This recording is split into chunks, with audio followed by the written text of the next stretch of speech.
everyone. So today we will discuss derivative of a vector with respect to parameter. Derivative of A vector में आज हम discuss करेंगे कि derivative basically हमें क्या बताता है, डेरिवेटिव किसी वेक्टर का हम कैसे निकालते हैं। तो इसके लिए हम सबसे पहले कंसीडर कर लेते हैं कि हमारे पास एक फंक्शन है जो कि वन वेरिएबल का है, जिसके अंदर एक वेरिएबल है।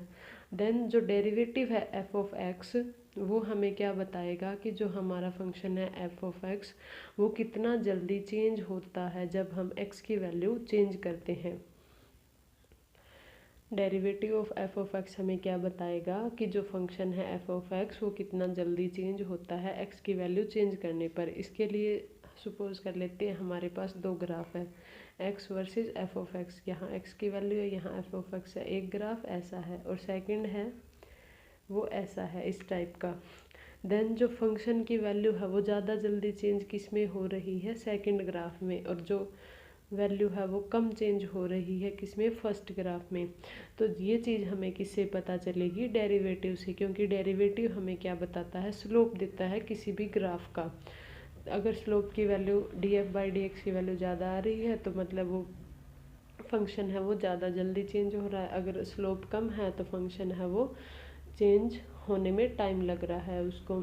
तो ये इतना आया समझ कि डेरिवेटिव हमें क्या बताता है कि फंक्शन कैसे चेंज होगा जब हम x की वैल्यू चेंज करेंगे। अब डेरिवेटिव ऑफ ए वेक्टर में हम सबसे पहले कंसीडर करते हैं कि हमारे पास एक वेक्टर क्वांटिटी होती है और जो किसका फंक्शन होती है, एक स्केलर वेरिएबल का फंक्शन होती है। जैसे कि हमने ले लिया displacement. Displacement of a particle है, उसको हम एक्सप्रेस कर सकते हैं as a function of time. Displacement क्या है, हमारे पास एक वेक्टर क्वांटिटी है और जो टाइम है वो हमारे पास क्या है, एक स्केलर क्वांटिटी है। तो डिस्प्लेसमेंट पार्टिकल की जैसे जैसे टाइम चेंज होता है वैसे वैसे चेंज होती है। तो इसलिए जो डिस्प्लेसमेंट है उसको हम एक्सप्रेस कर सकते हैं as a function of time. अब सपोज कर लेते हैं कि हमें टाइम डेरिवेटिव निकालना है पोजीशन वेक्टर का। पोजीशन वेक्टर का टाइम डेरिवेटिव निकालने के लिए हम क्या कंसीडर करेंगे, सबसे पहले हम कंसीडर करेंगे कि हमारे पास एक पार्टिकल है जो कि इस कर्व के अलोंग मूव कर रहा है और वो कहाँ से कहाँ तक जा रहा है, पी से क्यू तक जा रहा है इन डेल्टा टाइम। पहले जब इनिशियल पोजीशन थी वो उसकी पी थी और देन फाइनल पोजीशन है पार्टिकल की वो कितनी है, क्यू। और ये पी से क्यू तक जाने में पार्टिकल को कितना टाइम लगा, डेल टी। और देन जो पी पॉइंट पे है पोजीशन वेक्टर, पोजीशन वेक्टर यानी ओ से पी तक का जो वेक्टर है उसको हम क्या बोलते हैं, पोजीशन वेक्टर। तो इसको हमने डिनोट कर दिया आर टी से। और जो ओ क्यू है पोजीशन वेक्टर यानी final position vector, Q point पे जो पोजीशन वेक्टर है उसको हमने डिनोट कर दिया R T plus delta T, यानी T plus delta T time पे जो पोजीशन है और फर्स्ट जो टी टाइम पे पोजीशन है वो। अब देखो देन जो एवरेज रेट ऑफ चेंज है पोजीशन का विद पोजीशन वेक्टर का विद रिस्पेक्ट टू टाइम, वो हम कैसे देंगे, एवरेज रेट यानी पी से क्यू तक जाने में टोटल जितना चेंज आया है पोजीशन में, तो वो हम कैसे देंगे, R T plus delta T minus R T divide by with respect to time है तो del T. Then R T plus delta T minus R T divide by del T. अब आर टी क्या है, O Q है vector, और R T क्या है, O P vector, और divide by time delta T. Then O Q minus O P, ये देखो अगर इसमें हम देखें ग्राफ में तो triangle law of vector addition से क्या आएगा, O P plus P Q is equals to O Q. अब अगर हम यहाँ से O Q minus P Q की वैल्यू निकालें तो वो किसके इक्वल आएगी, ओ पी के equal. Sorry, O Q minus O P देखिए triangle law of vector addition से तो वो किसके इक्वल आएगा, पी क्यू के इक्वल। और पी क्यू हमारा क्या रिप्रेजेंट कर रहा है, डेल्टा आर, ये वाला वेक्टर डेल्टा आर। देन ये delta R by delta T ये क्या हो गया, average rate of change of position with respect to time. ये एवरेज रेट हो गया पोजीशन का।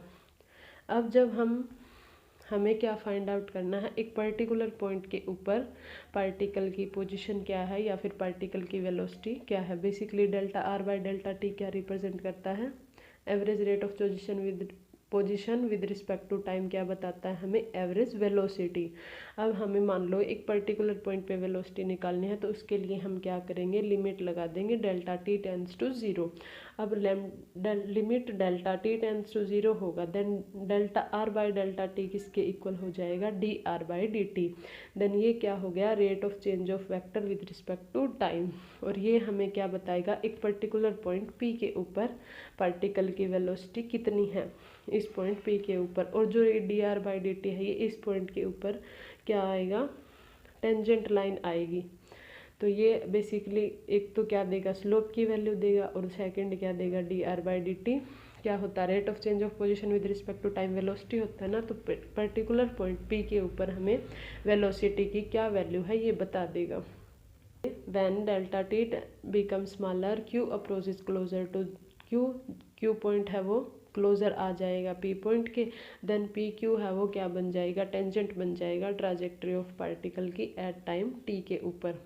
एक पर्टिकुलर टाइम टी के ऊपर जब हम delta T tends to zero करेंगे, तो हमें एक पर्टिकुलर पॉइंट के ऊपर उस कर्व के स्लोप की वैल्यू मिल जाएगी। तो डेरिवेटिव का फिजिकल सिग्निफिकेंस भी यही होता है कि डेरिवेटिव हमें क्या बताता है, एक पर्टिकुलर पॉइंट के ऊपर स्लोप बताता है।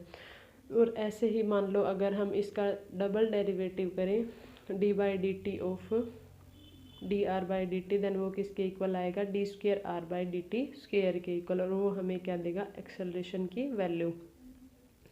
ये आगे यही बताया कि मैकेनिक्स के अंदर जो D R by D T है, इसको हम क्या बोलते हैं, इंस्टेंटेनियस वेलोसिटी। इंस्टेंटेनियस वेलोसिटी का मतलब एक पर्टिकुलर पॉइंट के ऊपर। और अगर मान लो यहाँ से यहाँ तक पार्टिकल गया है, तो टोटल जो होगी उसको हम क्या बोलेंगे, एवरेज वेलोसिटी। और मान लो एक पर्टिकुलर टाइम 5 सेकंड के बाद पूछ लिया भाई 5 सेकंड पे पार्टिकल की वेलोसिटी कितनी है, तो वो क्या होगी, इंस्टेंटेनियस वेलोसिटी। और जो ये वाली इक्वेशन है, ये अगर हम कोई भी आर्बिट्रेरी वेक्टर ले ले जो कि किसका फंक्शन हो, टाइम का फंक्शन हो, तो ये इक्वेशन उसके लिए भी होल्ड होगी। अब हमारे पास कुछ इंपॉर्टेंट रिजल्ट है डेरिवेटिव के। ये तो बेसिकली हम 12th क्लास के मैथ में भी पढ़ते हैं। डेरिवेटिव के वही है रूल, आप ये देख लेना, डी सी ए अगर कोई कांस्टेंट है तो कांस्टेंट बाहर आ जाएगा और डेरिवेटिव हो जाएगा उस वेक्टर का। इसी तरह से ये है, अगर हमारे पास कोई एक स्केलर फंक्शन यानी F A is equals to क्या है, मान लो सिंपल एक्स है, तो ये स्केलर फंक्शन हो गया।